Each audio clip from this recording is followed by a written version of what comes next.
Nithyananda Paramashivoham Om Nithyananda Paramashivoham Om Nithyananda Paramashivoham.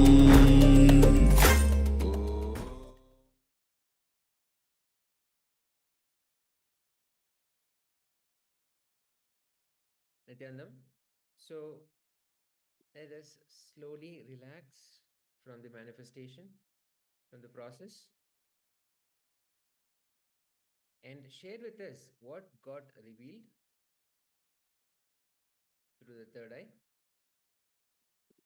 What was revealed?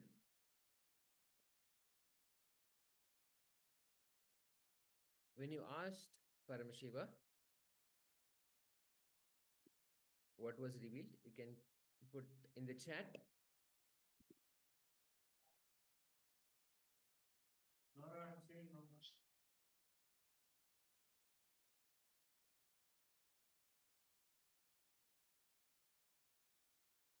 Let us quickly share. Okay, I see the message from Srisha saying, I couldn't see anything in it this time. No problem. Not to worry. The Acharya was visualizing the first darshan with Swamiji. But no issues. Again, the only thing that matters is when we have this, when we sit for manifestation, the only thing that matters is that we are in oneness. We manifest the oneness that happens so beautifully. The result of manifestation, even if we have it right or not, or whatever that may be, whatever the case may be, the real actual result, the fruit of the manifestation is nothing but the oneness that you experience with Paramashiva. So enjoy the experience of oneness that has happened within you. With that, we'll enter into the next.